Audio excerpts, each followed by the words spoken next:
नीचे पान की दुकान, ऊपर गोरी का मकान। बंसीलाल अपनी पत्नी विमला और बेटी जानवी के साथ सहारनपुर में एक छोटे से किराए के घर में रहता था।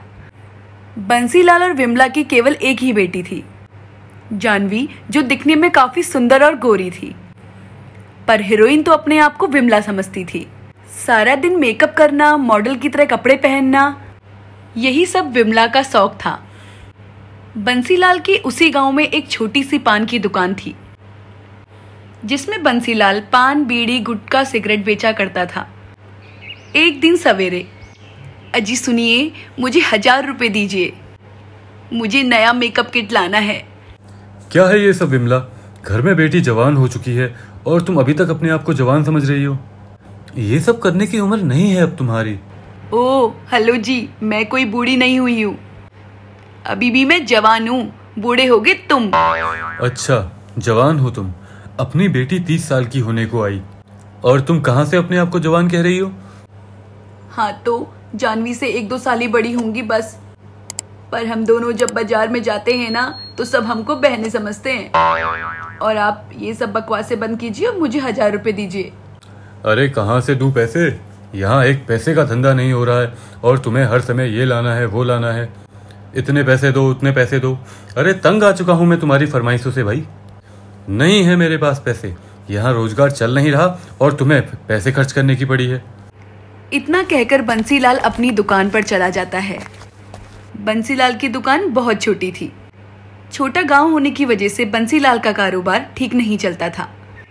कुछ दिन ऐसे ही बीत जाते हैं। विमला अपनी फरमाइशें पूरी करने के चक्कर में बंसीलाल से रोज लड़ाई करने लगती थी। अपने माता पिता के बीच रोज रोज बहस देखकर जानवी काफी परेशान हो चुकी थी। एक दिन रात में बंसीलाल और विमला के बीच बहस होने लगती है। इस बुढ़ापे में तुम्हारी लाली लिपस्टिक के लिए मेरे पास पैसे नहीं हैं। तुम्हें बस अपनी फरमाइशें पूरी करने की पड़ी है।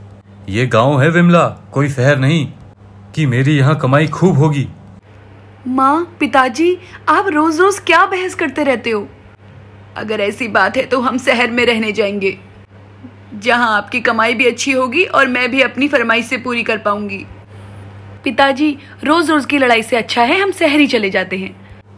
कम से कम वहाँ आपका काम धंधा तो अच्छा चलेगा और माँ के दिमाग को भी थोड़ा सुकून मिलेगा। फिर क्या था, बंसीलाल अपना मकान और दुकान खाली करके सारा बोरिया बिस्तरा लेके शहर आ जाता है। वहाँ बंसीलाल एक घर किराए पर रहता है, जो दूसरी मंजिल का था, जिसमें एक बालकनी थी। बंसीलाल वहीं नीचे एक छोटी सी पान की दुकान खोल लेता है। कुछ दिन ऐसे ही बीत जाते हैं। शहर में बंसीलाल की दुकान खूब अच्छी चलने लगती है और उसकी अच्छी कमाई भी होने लगती है।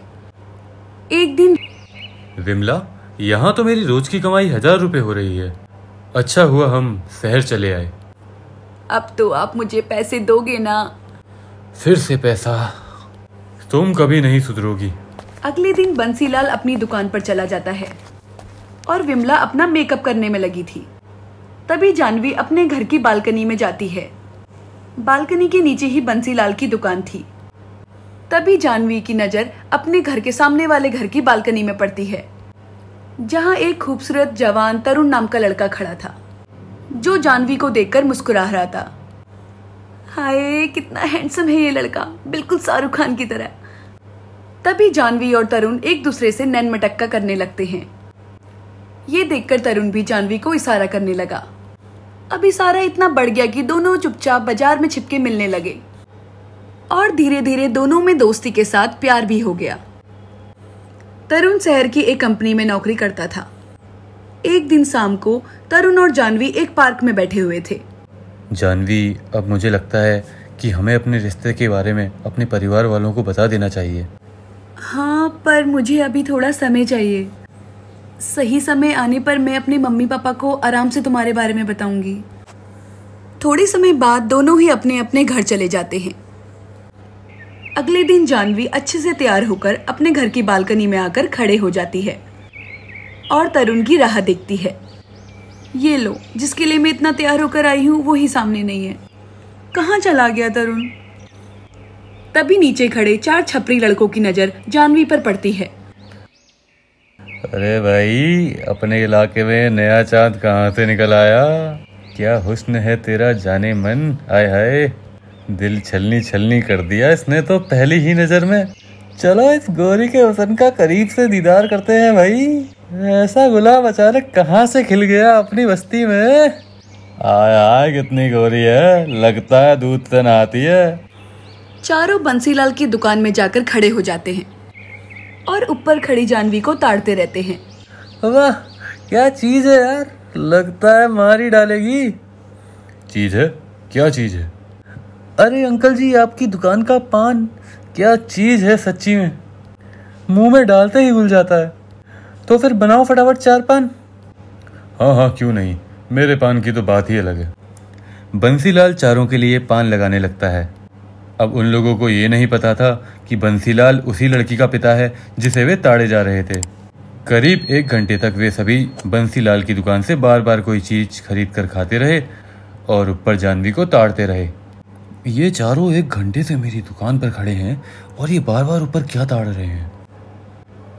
लगता है तरुण कहीं बाहर गया है, चलो कोई नहीं।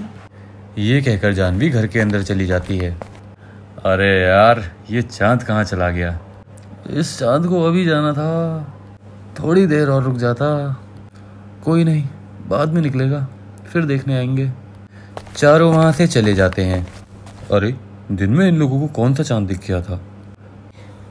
अगले दिन फिर जानवी बालकनी में आकर तरुण को इशारे करने लगती है और वो चारों फिर से बंसीलाल की दुकान में आते हैं और बार बार जानवी को ताड़ते जाते हैं। कई दिनों तक ऐसे ही चलता रहा। ये चारों कई समय से मेरी दुकान पर आते हैं और बार बार ऊपर क्या ताड़ते रहते हैं। देखना पड़ेगा आखिर चक्कर क्या है। बंसीलाल जैसे ही दुकान से बाहर आता है वैसे ही जानवी अंदर चली जाती है और तभी विमला कपड़े सुखाने बाहर आती है। बंसीलाल जैसे ही ऊपर देखता है वैसे ही विमला बंसीलाल को देखकर मुस्कुराने लगती है। विमला, इसका मतलब ये लड़के रोज यहाँ पर आकर मेरी पत्नी को लाइन मार रहे हैं और विमला इन लोगों को देखकर मुस्कुराती जाती है, तभी इतना सच सवर कर रहती है। इसे बुढ़ापे में इश्क छा रहा है। विमला, तू रुक तू, आज तुझे छोड़ूंगा नहीं मैं। अरे बाप रे, इसे क्या हुआ? क्या हुआ जी, इतना क्यों चिल्ला रहे हो?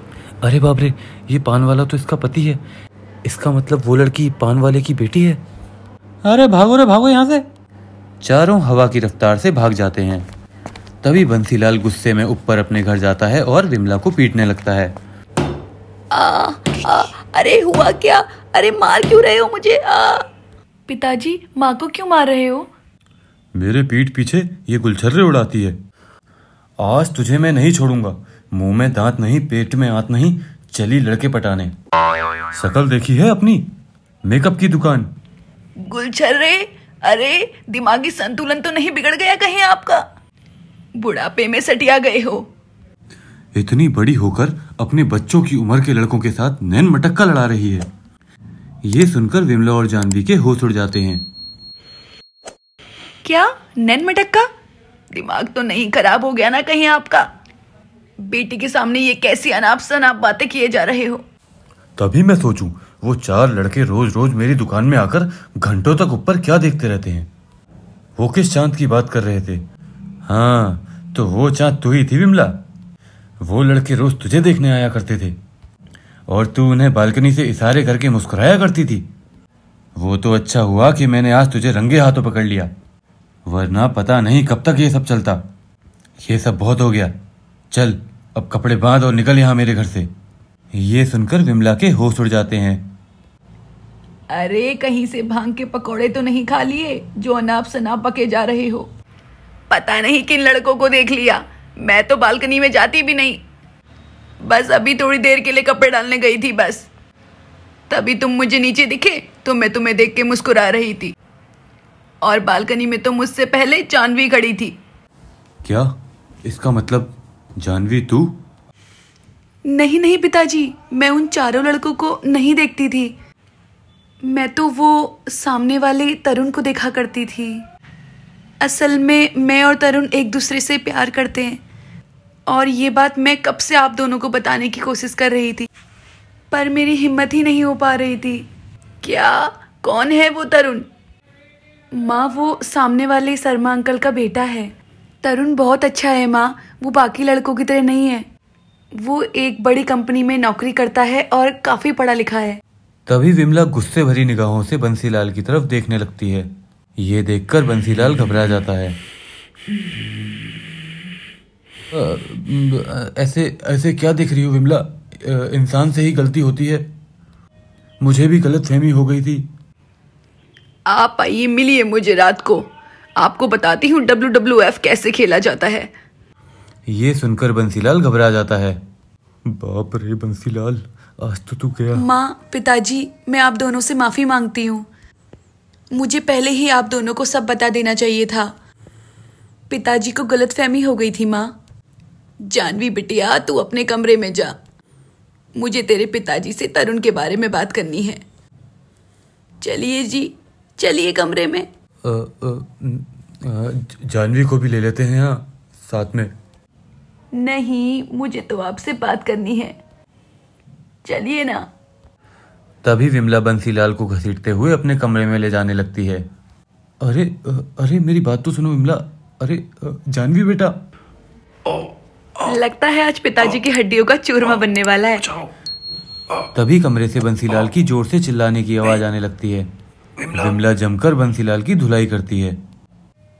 उसके कुछ ही दिनों बाद जानवी के माता पिता उसकी और तरुण की शादी करवा देते हैं। उसके बाद तरुण और जानवी खुशी खुशी रहने लगते हैं। दोस्तों, कहानी पसंद आए तो लाइक, शेयर और कमेंट्स जरूर कीजिएगा।